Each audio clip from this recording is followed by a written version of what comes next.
Ladies and gentlemen, boys and berries, here we are, me and Casey, that guy over there. We're going to How's talk it to you going? about some very important announcements. So stay tuned. We'll be right back.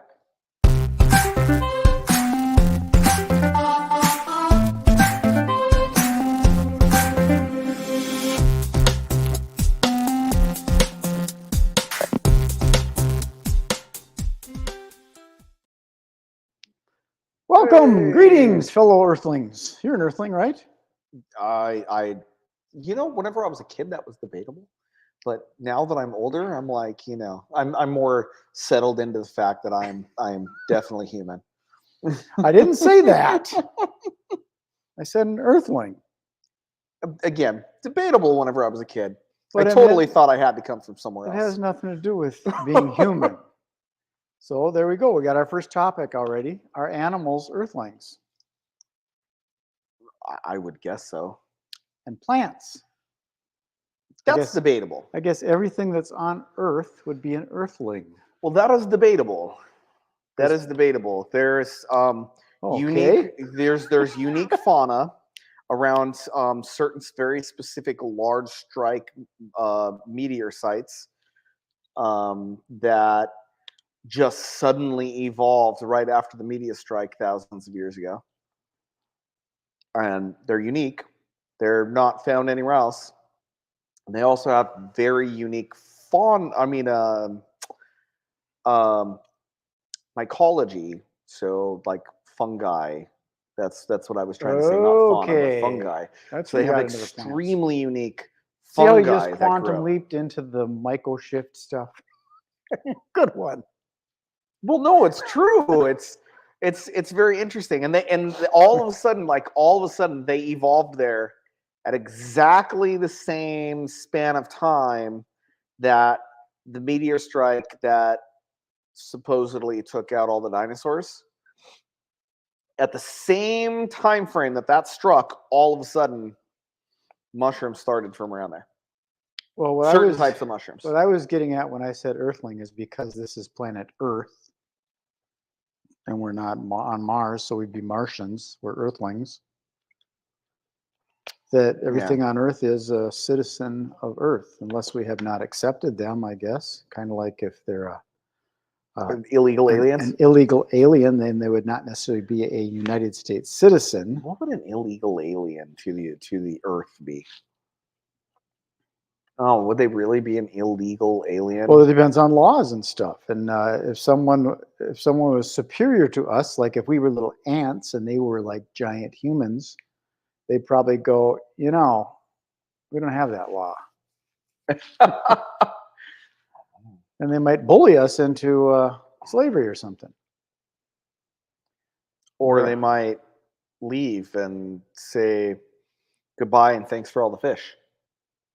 Or they just net them all, take all the fish? No. That's Hitchhiker's Guide to the Galaxy. Oh, see, I didn't do Thanks that. for all the fish. Yeah.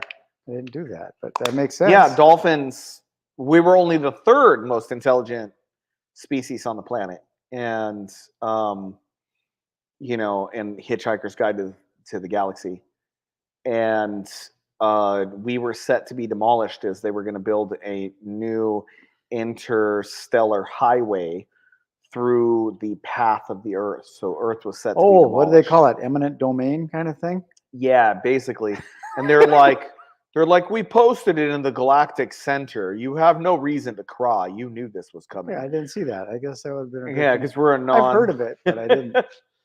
I had never seen it. I just heard of Hitchhiker's Guide to the Galaxy. Yeah, it's good. It's good. I'm surprised sounds good. you've never seen it or never read it either. There's a lot of stuff that I have not. I've lived a fairly sheltered life. I haven't experienced a lot of stuff. But you've done a lot of stuff. I've experienced stuff that's like different from a lot of other people, I guess. Like my brother goes camping into the races up at BIR, Brainerd International Raceway.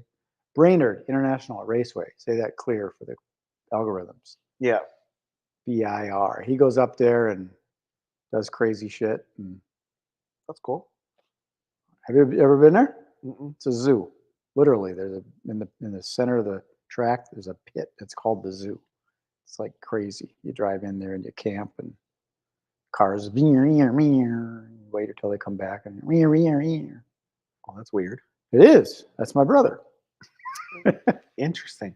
And you've done a lot of different stuff. I don't know if it's kind of the You've when done you're a lot of different stuff too. yeah, but that I mean, you don't end up a magician and not do a lot of crazy stuff. Right. Here's the interesting thing: almost every single magician I've ever known, they don't follow media like other people do. They don't typically consume a lot of fiction like other people do.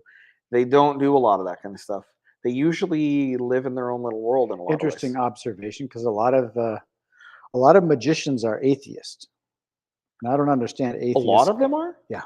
Okay. I That's mean, there's a interesting. whole group of Christian magicians, but a lot of magicians are skeptical when someone says that he was healed by this psychic healing and they took the cancer right out of their stomach in Mexico. Sure. Magicians look at that and go, "Oh yeah, you can buy that online for about $6." But you can be skeptical and be an agnostic, right? To be an Yes, atheist, you have to have a belief that right. there really is nothing, Well, or no God at least, because atheism I don't hence no understand the God. atheism thing, and because I don't know how you can deny your own topic. We've talked a little bit about that kind of stuff. Right. It doesn't. So I could see agnostic, but I can't quite comprehend I totally get atheist. agnostics. Like agnostics, they totally make a lot of sense to me. They're like, yeah, I'm agnostic. Like to be atheist, you kind of have to religiously believe in nothing. It's a good point, and it's been brought up before. Right. But I think that with atheism, if you want to call it an ism, that what they are denying is the stories of Jesus was on the cross and he came back, and the stories that are in this Bible that people believe in. It's the stories that they don't believe. They don't think that there's Sure. there is no hell that you're going to go and there's going to be a guy with a pitchfork and all that stuff. Well, I mean, that's debatable even in the Christian world. I mean, I know. that's the whole entire thing. If you go by, early Christian beliefs, there was no such thing as hell. Hell was a construct that actually came much later. But yeah, I mean, it's Well, all interesting. my belief is everything is a construct except for my existence. Right. I only believe that I exist in I don't know what form. I just have a being or a consciousness or whatever the hell you want to call it. Right. Then we can go back to Descartes, which is I think, therefore I am. All that stuff. Which Yes, does and then not prove consciousness. That, It yeah, and only they don't proves like you that on the exist. internet. You get rand over for that stuff. Yeah. That's okay. Yeah. I still laughing about that. Anyways, going back to you being a magician and you Magical saying stuff. that you have a very different way, you have very different experiences than other people. So but you've traveled a lot, you've done a lot of things, you've seen a lot of stuff, you've actually gone to a lot of live shows because being a magician, you go and you watch other people's performances and their acts. And Well, it comes from a different point of view when a person is in it yeah, rather than someone watching it. Like you go and you do a gig and you walk around for 2 hours with a deck of cards because there's 2,000 people there and you're constantly on. And people go, "Oh my right. God, you got paid $700 to walk around with a deck of cards?" Yeah, Well, yeah, that's a lot of hard work, man. they don't, but people don't see it that way. They see that you're just walking around with a deck of cards. They Right. don't understand that those cards weigh a lot after 2 hours, and they don't understand that you're thinking about all the people around you, and they don't understand that you have to be thinking about what you're doing, not what they are seeing.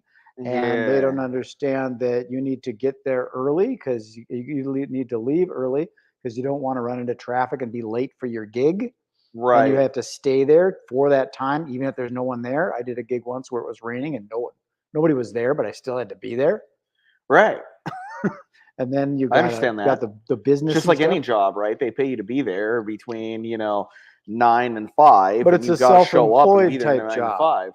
But it's a self-employed type job because some Right. people in today's world, I see videos of the younger generation saying, "You're only paying me for this. I don't need to do any more. You're not paying me to do these other things." Right. Because of that mindset of I'm just worth this much, so I will only do this much. They're not trying to. Right, but my point was is that your contract was to be there for a certain specific period of time. Right. So you got to be there And because sometimes you go that's how over you and fulfill above. your contract. Sure. Right. Mhm.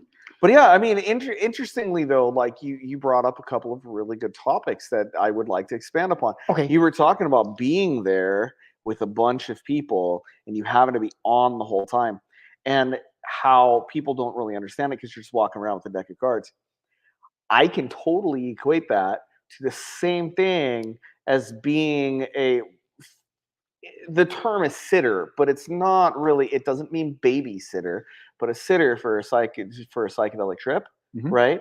Sure. If you're the one who's holding space for the other person's experience, you're on that entire time. Your job is to make sure you take care of the needs of the other person to Yep. make sure that the set and setting are perfect. But it's not just that, it goes beyond that. There's a certain energy of the space you have to hold. It's Mhm. like you're in constant meditation for, you know, 5 to 10 hours, depending on what it is that they're taking and how long you have to hold that space for. And you have to watch them and see certain things coming up that you need to be Yeah. ready for. And Yeah. And I personally, I don't just, oh, I'm slapping the mic. Sorry, guys. I'll do it too. Uh, There, wave it. yeah. So I personally, it goes a little bit above and beyond that. Let me make sure my mic is still good. Okay, there we go. So I mean, I I actually create custom playlists for people, so that way the experience, like from the minute that I walk in the room, everything is begun. I go When you through say energy playlist, you're work talking with about music? them. Oh yeah. Okay. Yeah, I control everything inside the whole experience from beginning to end to make sure that the person involved, and it's all custom. So the person involved gets out of it exactly what they were looking for. I Mhm. customize it for them. And I, and the funny thing is that 5 minutes in, you could have to go off script. Like, there's no set script for it because whenever somebody's having that So experience, you might start to play something, and then 5 minutes in, they go, "Oh my god, that's making me feel uncomfortable," and you go, "Oh, okay," and you have to change everything on the fly. so you might have some improv training might be good for something like that. Oh, absolutely, absolutely. But that's what I'm saying is like I could totally see that because a lot of people are like, you're just sitting there. Why would I pay you, say $500 to sit there and watch me for that amount of time? I'm like, it is way beyond that. You're helping with integration. You're helping with design elements. You're helping them envision what it is that they're trying to accomplish. And you're going through the psychology of it. You're going through the more spiritual aspects of it. You're going through all that kind of stuff. It was for you, it's the same thing. You have to think about what it is that they're going to observe, what it is they're gonna believe that they observed, Hmm? what it is that they're actually fully experiencing, Yeah. what they're not experiencing, because And there's a lot of magic that they're not experiencing and you don't want them to experience. and I think a lot of listeners, including yourselves, need to understand that I don't need to, but you should try and understand that it's the money part is not related to the time, No, and it's it's not not. related to the experience and all that. There I'm is a transaction of energy that happens with it though. sure, but my point I'm trying to get at is if someone pays $5,000 to go on an experience and they didn't get anything out of it, Right. like I had when I was doing trade shows, people would get a booth and they go, "I didn't get any leads." You're kidding me? You didn't talk to anybody in 4 hours? Right. Right. And Well, it's that true. one lead could turn into something. Maybe you didn't get any for your business, but like our friend Rick, he used to tell a story. This is a little off topic of what you're talking about, but I'll make a point. It'll circle back around, I'm sure. Like back then, our booth space was $695. And some people would sometimes complain, like, I didn't get anything out of it. And Rick would tell a story. Say, for example, you get your booth and you're sitting there and there's hardly anybody there. It's a dead day. Everybody's walking on a lake. They're not at the show. And you end up talking to the guy next to you and you end up getting to be good friends. And after Mhm. the show's over, months down the road, you end up getting to know each other and you go golfing together. And all of a sudden, your daughter is dating his son and they end up getting married. And time goes on and they get older and they got kids, and you're over to your place for Thanksgiving, and we're enjoying the family, and all of a sudden you're choking on a turkey bone, and he's coughing. You're dying, and my son gets up and he runs over and gives you the Heimlich maneuver and saves your life. Mhm. Wasn't that worth $697? Rick, that was Rick's pitch. I listened to him on the phone pitching somebody. So the point is that That's when someone hilarious. comes in and has an experience with you and they're paying you a bunch of money to sit, there's a lot more going on, and they might have a awesome, miraculous experience, which would be Right. worth it, or they might have a bad experience and get Usually something out not. of it. But even if they got a bad experience, you Yeah. get something. They do. They do. I've actually never I have never sat for anybody, and at the end of it they go, "Oh my god, I didn't get anything out of that, and I think it's like the worst experience of my life, and I would never suggest that anyone ever do this." And I have been in the room while people had some nasty experiences, and it's not usually on my watch, but I've won, yes, but most of the time there has been times where I've had other people sit for people, just for example, where all of a sudden, like, this person would just get like really sick and they would just like start vomiting and throwing up, and which happens, but then it wouldn't clear. Like, normally, whenever you throw up and you're about to experience something like that and you throw up, usually that means, yeah, I'm done. And you get to go on with the experience, right? Nope, they got stuck in that space. And they were some over and over and over again. They're like, I have nothing on my stomach. I don't understand why I'm nauseous. I'm like, you need to let the emotion go. You need to let the emotion go. Breathe, let the emotion go, let it go. You're not letting go. You're trying to fight, aren't you? Well, yeah, I want it to stop. Or no, you need to let it go. And that's literally what it's teaching you, is to let go, stop, let So go. there's a good example, is that it was a bad situation, but it was a good situation. Right. Because even if they didn't learn, they might learn after Yeah. to pick up Yeah, on it. possibly. Because Yeah. I don't think there's really such a thing as a bad experience. I mean, that's a No, deep statement, but exactly. I don't really think, well, whenever it comes to things like that, there are hard experiences, and there's experiences you didn't need to have. Like, there's this weird thing that people do when people don't understand the spiritual aspects or the energy aspects of psychedelics, where they're like, oh yeah, I'm gonna take some mushroom. Oh, I want to trip more. And then they go, I'm gonna go smoke some pot. Bad idea. So the cannabis, right, is an enhancer. It absolutely will enhance the experience of the mushrooms. However, mushrooms clear your lungs. They do not like it whenever you have anything like that. Go ahead, go smoke some pot. It'll make you feel like you're not able to breathe for the next 2 hours. I don't think it's a good Then idea you're to going to have a mix. bad experience. I don't think it's a good idea to mix stuff like that. It's not. It's really not a good. It's not really a very good idea, because you have a much higher chance of having a bad experience. And again, bad experience. Like, there really is a bad experience. There's not, again, not a bad experience, but it makes it much harder to have hard experience. Almost every single person who I know who's had a dark mushroom trip, almost all of them have mixed it with something else. Or they just were not in the right headspace whenever they began and decided to go with it anyways. And those two things are recipes for disaster. It's like, you don't necessarily want to go there. It is. We should It's talk like more about that. Like, where not to go. no, like, Or double dosing, double dipping. double dosing, things people don't want to do. Like, But they don't know that they're not supposed to. but they don't really pay attention to it. Yeah. maybe like things like that. Because I think this is like maybe the first time I've mentioned on the show, like, yeah, that's actually a really bad idea. If you mix different things together, you're not going to have a real you're not going to have the kind of experience you're looking for. If you're looking if you're looking to get high, there are easier things to get high on. If you're looking to actually have a breakthrough and a spiritual experience, and you're looking to actually have growth in your life, then realistically, you don't really want to mix it with anything else. You want the pure experience of it.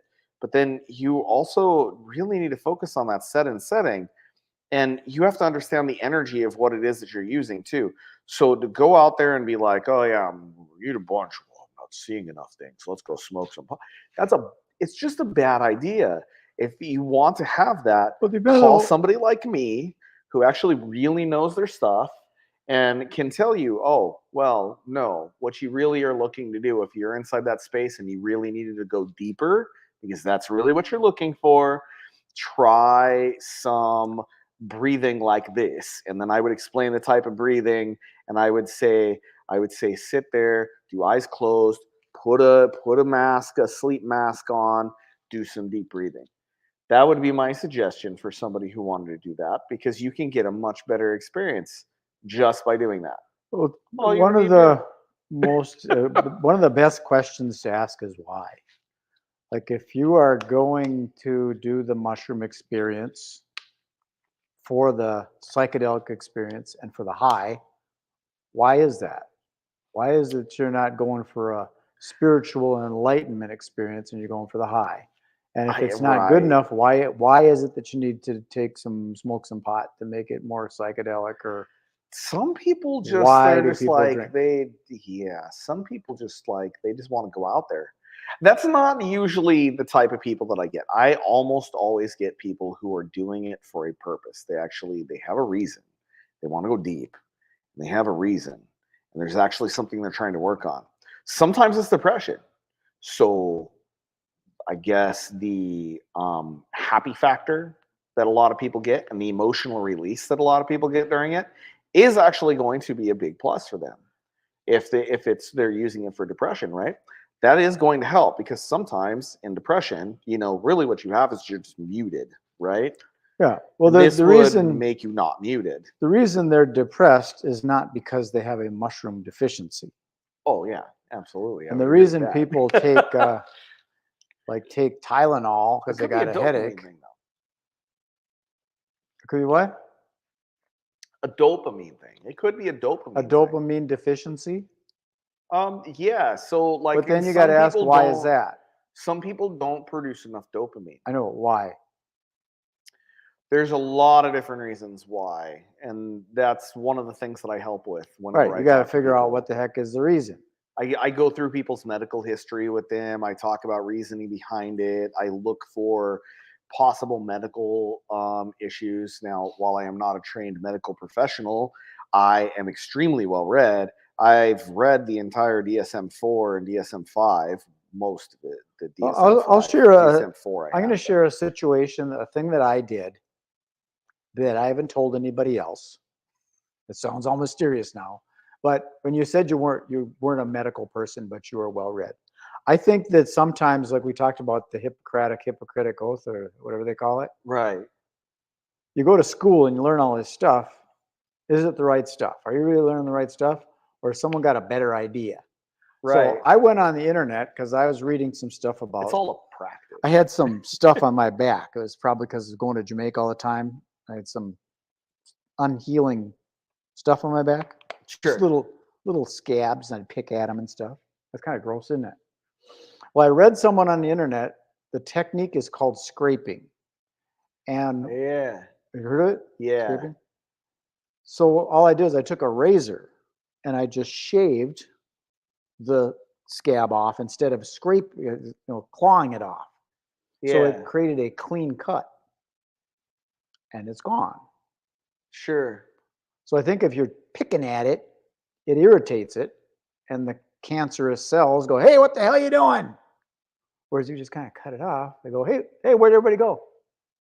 And you do it again, and next week, and then all of a sudden there's a couple more. Hey, we're all by ourselves here, and then there's a couple more little cells of cancer, and you scrape it off, and it's like gone, and it's gone. Yeah.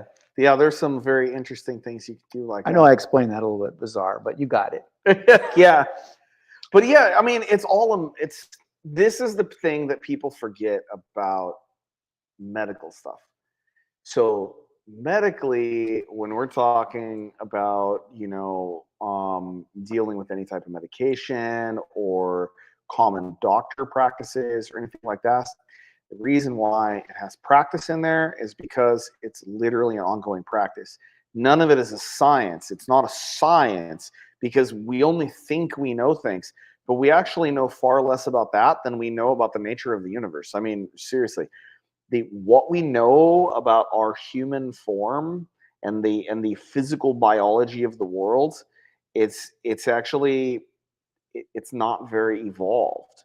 We've only been doing it for a little over 100 years, and we still have to cut out body parts, for God's sakes, when there are certain illnesses that we have that we would react certain ways over the past 50 years, and then all of a sudden we found out, oh, that was stupid, we should have done it this way. Well, Or for example, here's one, like, just really perfect.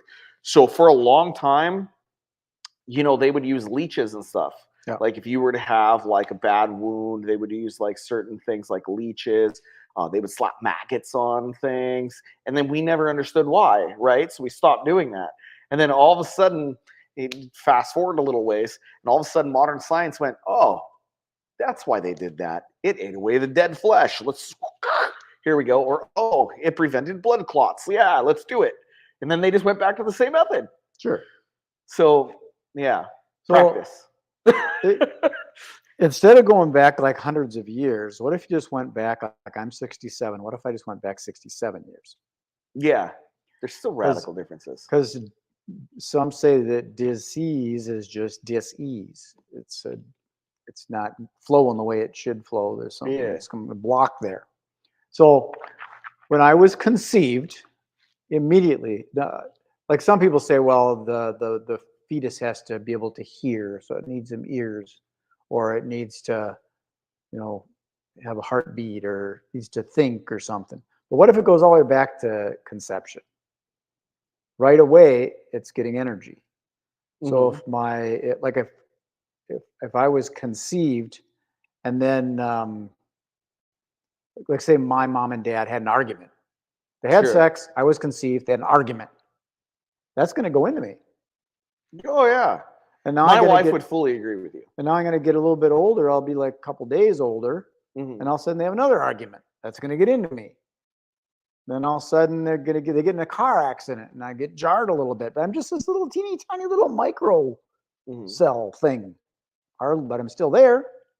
Yeah, and that's going to affect me. So that's kind of what I was saying. Like when you get into this microdosing or the ayahuasca and stuff, that's taking you back to all those little situations that happened. And each little situation that happened can really affect a lot of stuff. Like I had that abandonment issue. Yeah. That helped with a lot of things, not just right when I was a little kid and I was traumatized.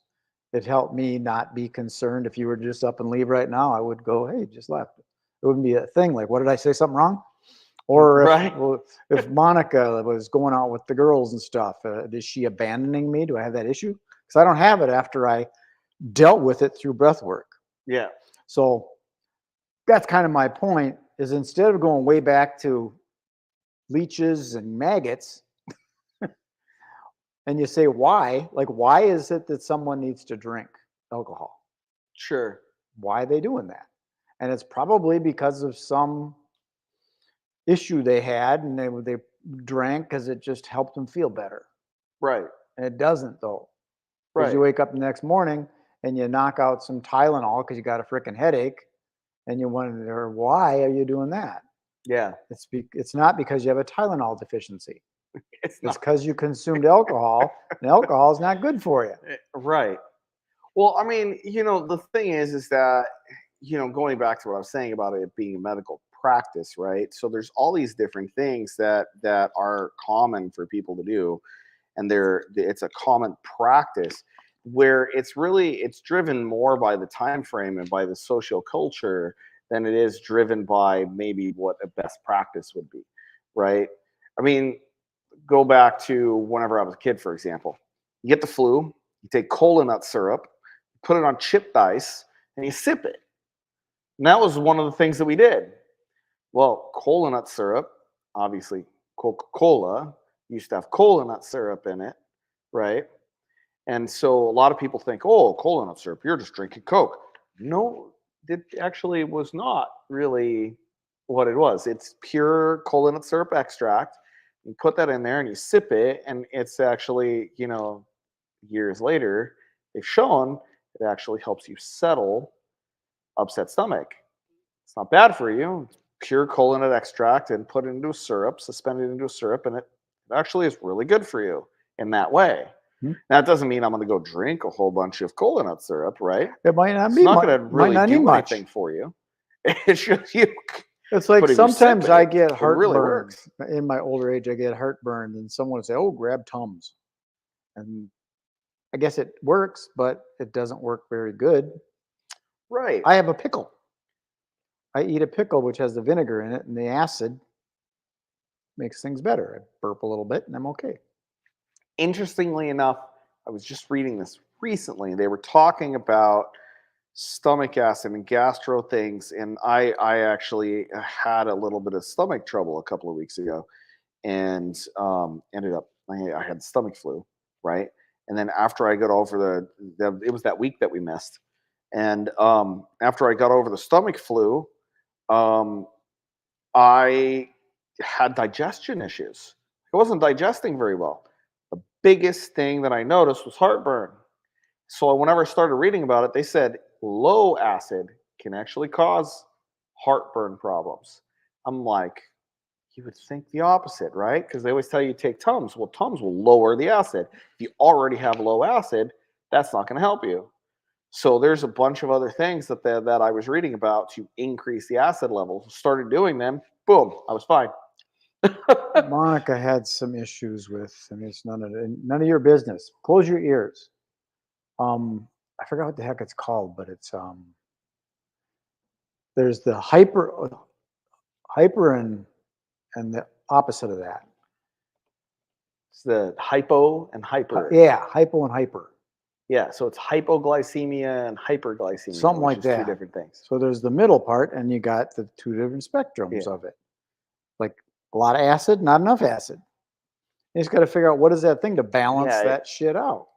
Yeah, I can't remember what they call it with acid, but with blood sugar, it's called hypoglycemia and hyperglycemia. Well, it's probably one is too much, one is too little. It's probably a hyperacid and anti-acid or something. But my point being is that's how you balance this stuff out. Mm-hmm. You figure out what that stress is and what Right. and get back to a chilled state. Because that they used to say that, like, stress is a killer, and you don't notice it because your body fights that stuff. Yeah, it's that fight or flight kind of thing. Mm. And you can be in a stressful situation, like when I had that TIA, transient ischemic attack, mini stroke. Yeah, I was stressed out because me and Rick were doing too many shows. Yeah. So we were arguing about stuff, and we didn't agree on how the company was, and it gets to you, but it sneaks up on you because you deal with it. Blood pressure was going high. Maybe there's something. Yeah. But I think that you end up getting stressed and it sneaks up on you. Right. So relax, everybody. I think stretching is one of the more healthy things to be able to do. Stretching muscles, because then the blood can get through the muscles and keep it all loosened up. Yeah, I carry a lot of tension in my shoulders and my neck. That's actually a big thing for me, is the stretching. There's a lot of centers that I have talked with and stuff that when they have like retreats, things like that do like the psychedelic medicine type stuff, and they talk about doing stretching like right beforehand. And I usually recommend people, leading up to it, that they practice some exercise, do some stretching, do everything like that. I don't take anybody through stretching myself. I'm actually, I definitely need to stretch more in my life on a regular basis. But I do recommend that people try that because it not only does it relieve stress, but it also gets you breathing. Mhm. Whenever you stretch and you feel that stretch, your first instinct is to start going and breathe into the stretch. And that's just really common. I get this. I get to stress spots in the back, and that's what I'll do is stretch this thing out. I'll grab like that, and you just got to focus on just relaxing it, Yeah. and then breathe into it. And I actually, when I'm breathing, I actually think about where that is, and that's where the breath goes, and it Yeah. loosens it up. And I think that's really, really important. And then it's not going to the gym and doing an hour of yoga stretches or anything like that. It's just I throw my coffee in the microwave or let the dog out to do their thing, and I'll just hit the floor and stretch Mhm. out a little bit. Stretch the legs. The only way that I can get myself to relax, like 'cause stretching doesn't really do it for me. I actually require pressure. Like somebody has to press on the muscle to get me to relax. The only other thing I do that like really helps the muscle relax for me is like simulating certain types of physical labor activities that I don't do very often. So like for example, I use a weighted baton. So that's one of the things. And I do spins with it. So I do spins going around different directions. I go behind my head over and over again. And I'll do squats and steps as I'm doing them, almost like I'm striking with a sword. And Mhm. then I do it with both hands. And then I have a big mace. So, and I'll do the same thing because it's technically it'd be a weighted club and weighted mace, big weighted mace. And I do the same thing. I spin that sucker around behind me. And as I'm doing that, as my muscles are getting tired, I notice it goes more and more into a stretch as I'm swinging this thing around. And they're not very heavy. It's just heavy enough to where it starts to get me a little tired. But they are heavy, so aren't your muscles kind of contracting and instead of stretching, they're kind of contracting? A little bit, but I'm pulling at the same time. So it requires me to go because you Oh, take one, right? And as you're doing it, you kind of you bring it up, dip back. So it's making you do a stretch at the same time. So as you're doing I it, see. So the the whole weight range is of doing that. motion is going along. Got it. Yeah, the weight actually will pull the arm down a little bit as it's coming around. And Mhm. that helps me a lot. And of course you're holding the weight like this, so most of the weight is out here and you're holding it by a handle, so it's a little longer than that, more like that for a club. And then the mace is long, it's like comes up to my chest.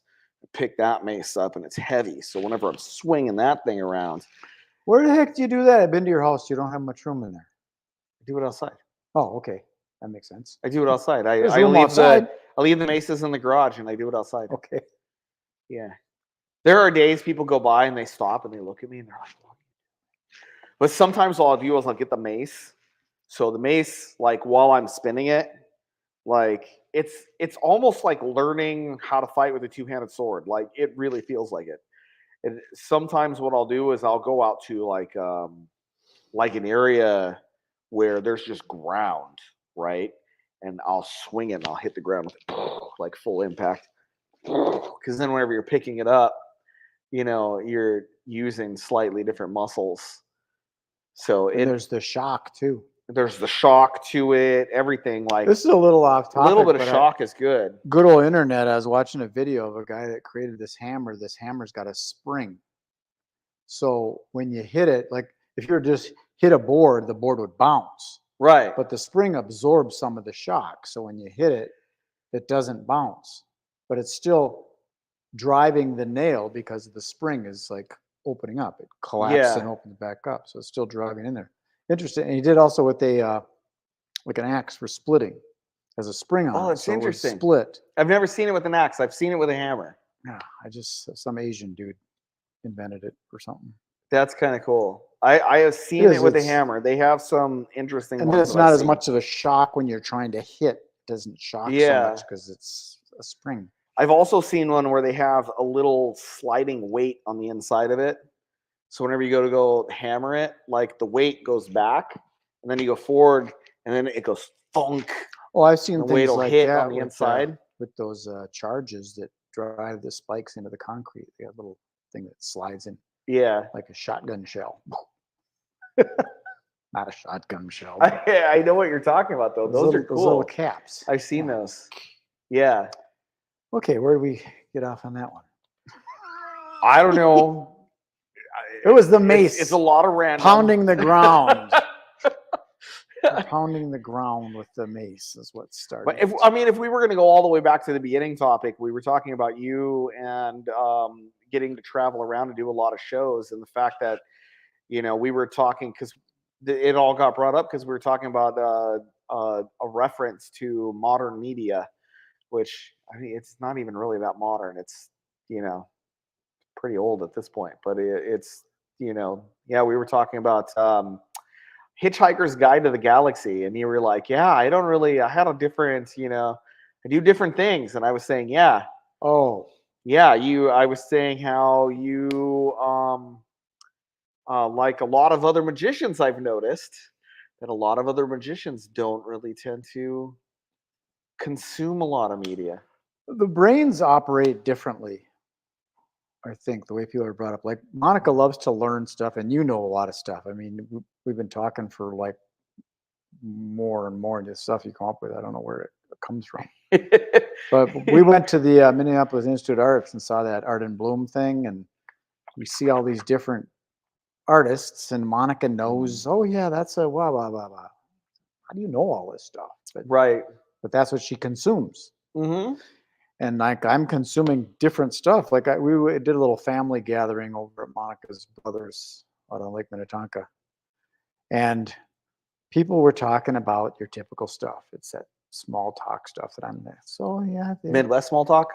yeah. She's doing lacrosse now, and she's doing soccer, and so's into makeup, and I just don't get into that stuff. Then we started talking about marketing, and they brought up like this. Like the YouTube stuff, people making crazy amounts. She was knitting and crocheting. And she goes, "Oh, nobody be interested in that." I said, "Wrong. You can sit and do that stuff with a camera on you. There's probably people making a lot of money doing." There is like a lady who is an expert on cults. She actually was brought up in a cult. It was Children of God cult. Like I don't know if you've ever heard of the Children of God cult. I think I have, but it's one of the more infamous of the cults that are out there. So the Children of God cult, she grew up in the Children of God cult, and then she left that cult. And one of the things she did, she studied cults, and she's an expert on cults, and she has like bullet points on like, well, this is the way the cults are structured. This is always the way they're structured. Mm-hmm. And she talks about it, and she's written a couple of books about it, and she's in the process of writing one right now. And the whole entire time she's talking about it, she's crocheting. So people watch her either because she's crocheting or about the subject matter. But you can watch for either reason. Well, and she does it while she's talking the whole time. That kind of stuff is hypnotic. Sometimes I see these videos on like Facebook or YouTube or TikTok, and they are like processes of doing things. Like somebody is just really good at like putting these little straws in these little things, and they're just knocking them out on the assembly line, or somebody that's really good at like cooking this big pastry thing in this big giant pan or something, and they put a little stick under there and flip it around and put the little sauces. Just watching the processes, it's intriguing. It's just kind of like, right, why am I watching this? Wasting all my time sitting for 30 minutes watching people do weird shit. Yeah. There's a few people though that I've run into who do that, where they have like a whole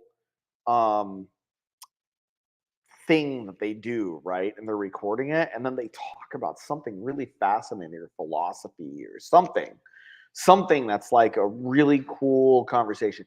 Not like basic philosophy, like more advanced, like, based on all of this, and here's my ideas, and these are the kinds of things I think about, and something more fascinating, something that is unique to that person. You know what I mean? Because it's Mhm. way more fascinating than just what I read out of a book, right?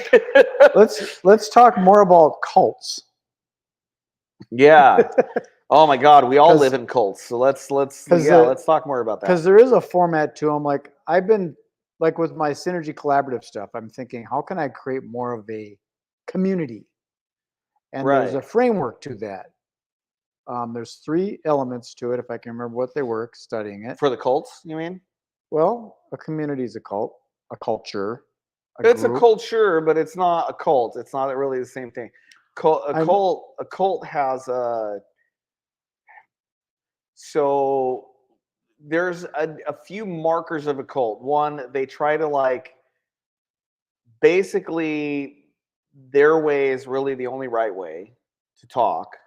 Then there are some characteristics for it, right, and there's a high cost of exit. but That's one of the big ones. my point was that the cult is kind of like a timeshare salesman. There's a little bit of a I similarity there. Not saying that yeah, timeshare salesmen are cult leaders, but they are. the timeshare companies are kind of like cults. But that's what I was saying with the culture and the community kind of thing. Because basically, I think a cult doesn't have a good objective. Hmm. Their mission is sort of controlling and stuff. But It is, I yeah. think that the structure That is is the basically the nature of it. same. So that for building a community, there's a charismatic leader is part of it. Um, And the skinny white woman. There's always a skinny and white woman. number 2 is a vision. There needs to be some kind of a vision for it. Yeah, And then 3, there needs to be like consistent things going on, right. little new nuances and new. Is that what is nuances new?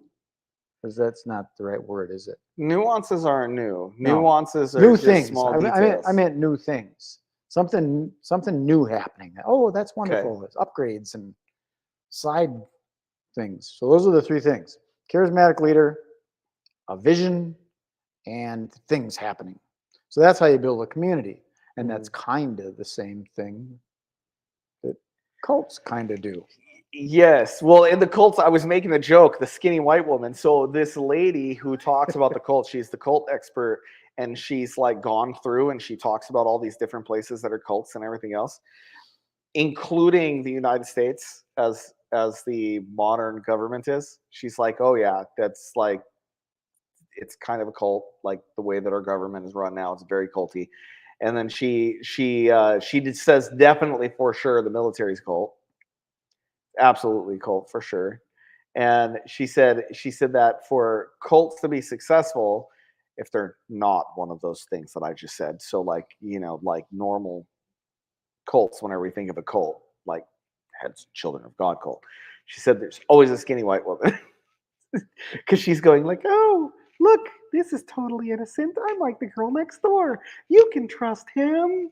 There's something to be said for that. There's a certain type of charisma and Yeah, all that kind of thing, and then there's that image of beauty, I guess maybe. yeah. It's really funny. It was really comical that she pointed that out. I mean, it wasn't something I'd ever thought of before, but then I started thinking about all the different cults that I have read about or have seen, or that Well, I different think it would people I be knew were important. involved with, and I I think was it, like, they all do have skinny white yeah, women. I think it'd be as important. as one of the heads. I think it'd be important for everybody to kind of look into it and understand how that stuff is done, the indoctrination kind of process, and Yeah. how you'd mentioned how they will tear you up and then rebuild you the way that they want you to be. And people do that in Mhm. the sales process. The basic I don't like it, but basically you establish rapport. So there's the charismatic person. You get to be known, liked, and trusted. And then you find out what their pain point is. And then you accentuate it and put salt in the wound and make it really painful. Tell them how you can solve it. And then you show them the solution and then you offer the solution. Yeah. And that's that process is kind of like the getting someone into a cult. Is the family kind of bugging you It's and very stuff? similar. Is your parents like nagging you about, not, your school and stuff and your grades? And do they not let you do stuff that you want to do with your friends? And they do all that stuff to get you. And it's Yeah. the same kind of thing of It's almost hooking never people in. kids that are in the cults, though. It's almost always I just adults, use and they that as drag an their children in. example. It works on all humans Right. because the army does that. They turn you to, they get to tear you apart and make you feel like scum and beat the shit out of you and Yeah. get into the Say gas yes, Stockholm chamber, take syndrome. off that mask, and yeah, exactly. And they do that with like the timeshare. Right. They come down, they show you this beautiful place, and In you case know, anyone here has never been into the military, they actually really do put you in a room, put tear gas in it, and then make you take your gas mask off. yeah, That's a real thing. It is not a made up thing, and it is not fun. I never officially joined the military, but when I did junior Navy, basically is what it would have been. It's like the equivalent of like what ROTC was, but it was called Sea Cadets when I was a kid on the West Coast. And we used to go for training every weekend. So I basically was doing the equivalent of a National Guard, training 1 weekend a month. And we would go all the time. And I went to boot camp and I did all that kind of stuff. And I'm even registered in if you went to the Department of Defense, my records are still there. I did.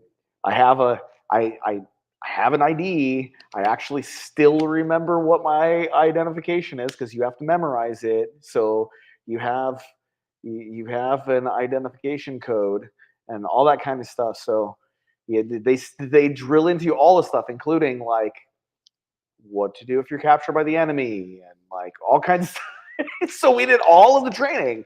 Mhm. It's just, we weren't 18 yet. So Well, some of the stuff yeah. is more drastic and some of it is very subtle. I mean, if you think about it, since we were kids, we've been programmed to get up, go to school. And when the bell rings, you do what you're told.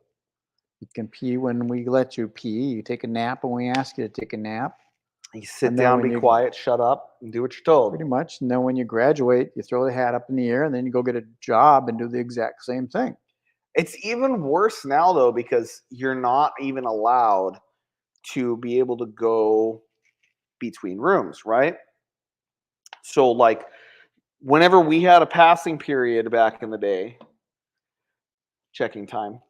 When we had a passing period back in the day, right? We actually had enough time to be able to walk, and you go la ha, ha, laugh with your friends for a minute, grab your books, unless you were all the way on the other side of campus. Then you kind of had to run, right? But most of the time, you ha ha ha, you get a little bit of time to talk with your friends, and and then you can walk from one place to the other. So it was usually like, 7 to 10 minutes that you get as a passing period, right? Now they literally give you exactly enough time to be able to run basically to the next location, but you can't run and you can't be late.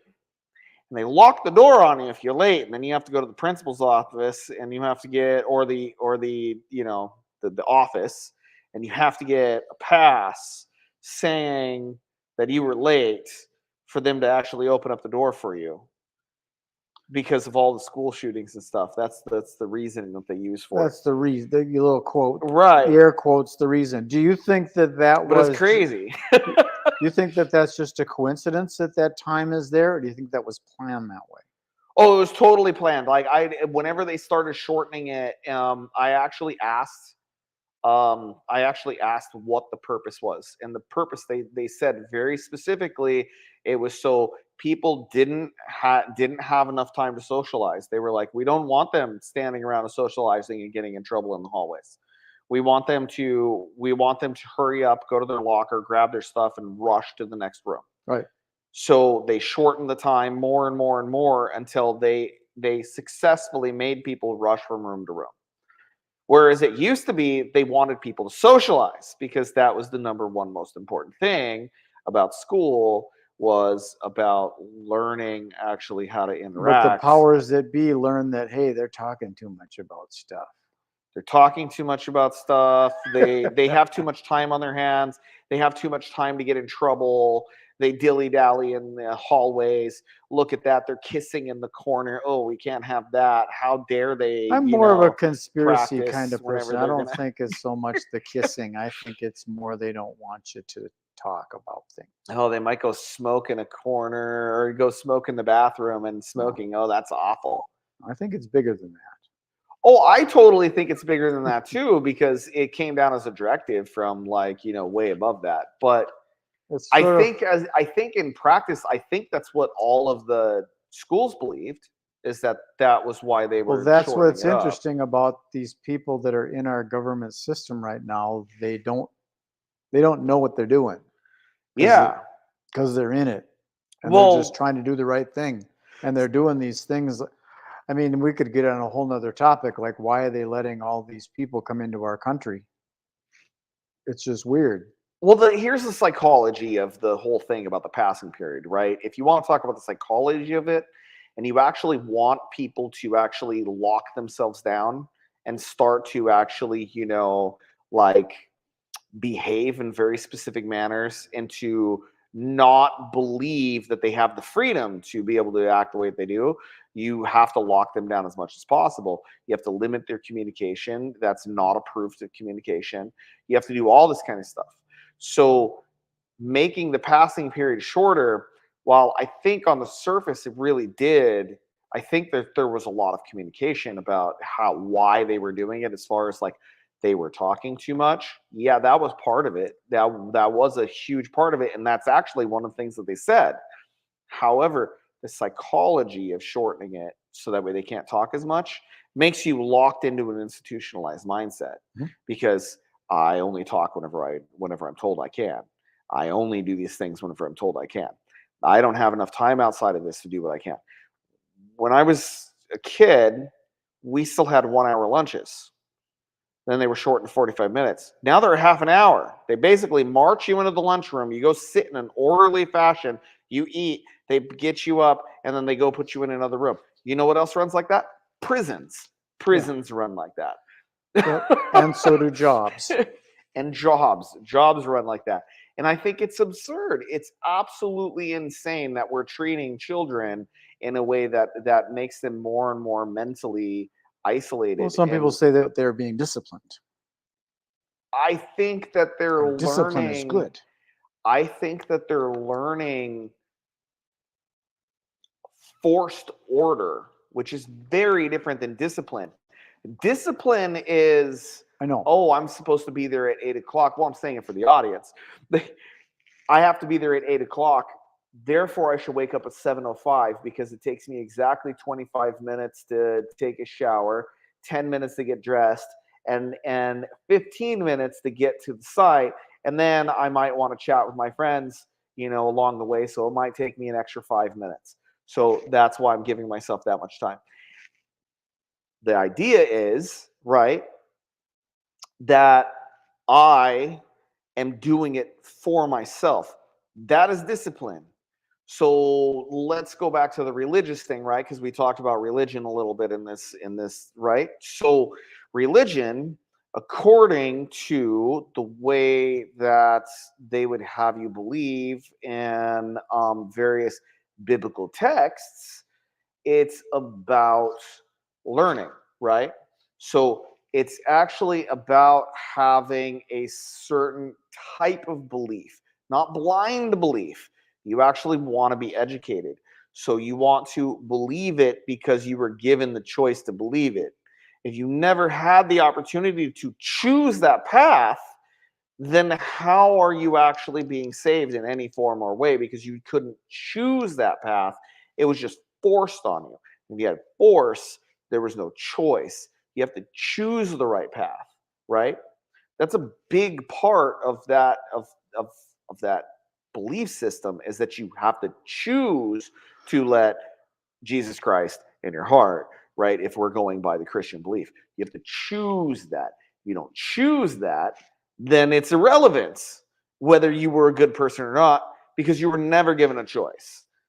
You never had your beliefs challenged, and therefore you couldn't choose that path. I got lost.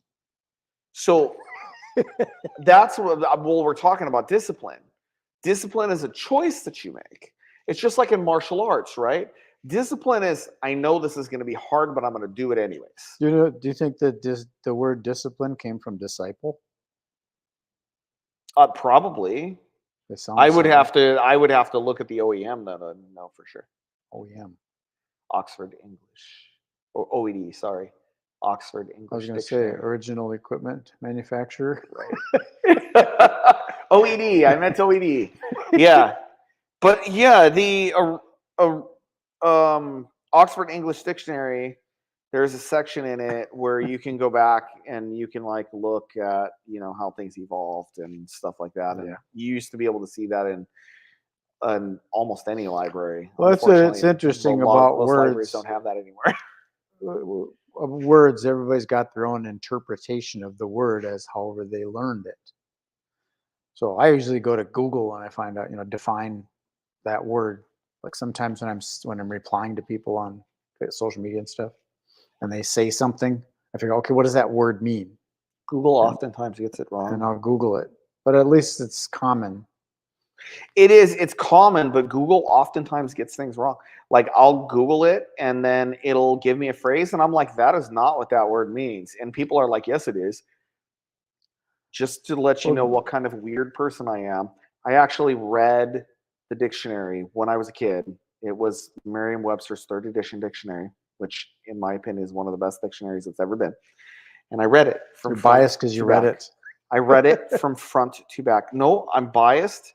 I'm biased because about the 3rd edition, because I think the 3rd edition had the most exacting definitions that have been out there, and it allows for more nuance of language, whereas what came later was muddled, and it was so therefore it was harder to understand.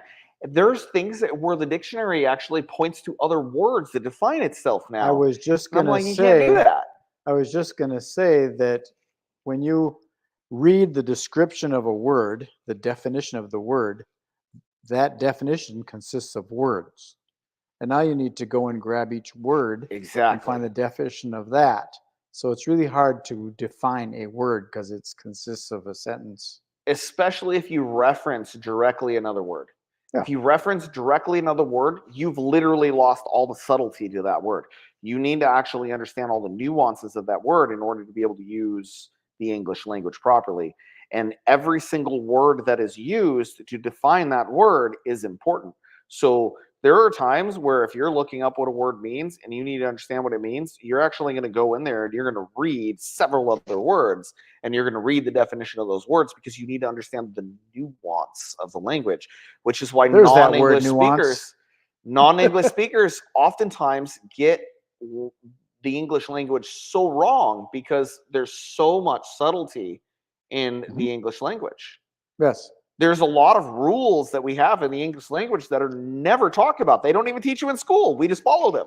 Well, it's also interesting how an individual will perceive a word, and I'll use a sentence instead of a word. And this is better done graphically, but we don't have anything to write with. So I will just say it. This is something goes to your magician days, I'm sure. No, it's just a word. It's a woman without her man is nothing. So what did you hear when I said that? Exactly A what woman you said. without her man is nothing. Okay. What did you hear when I said that? I heard exactly what you said. Oh, so A woman without her man is nothing. So what does that mean? I don't know. That's a weird statement. A woman would look at it and say, what do you mean a woman without her man is nothing? And they would get feminist on you, thinking that, why do I need a man? I'm a woman. But if you were to repunctuate that and go, a woman, comma, without her, comma, man is nothing. That's true. So the same sentence changes depending on the gender that's listening to it and the punctuation on it. Right. And I did not. You're correct. I did not hear that punctuation in there. But if you're saying, but if you just that is totally true. If you just leave the punctuation out and go, a woman without her man is nothing, the person that's hearing it, this is selective hearing. It's Selective used in hearing. neuro-linguistic programming a lot. Yeah. Where someone will pick up on it, or not that, used in cold reading. Yes. In like gallery readings, when they want to say something, people will pick up on what you said and they will grab onto it because they want to own it. Well, neuro-linguistic programming does some of that too, but you were correct about that. But yes, But the neuro-linguistic stuff is what you say, making them think that.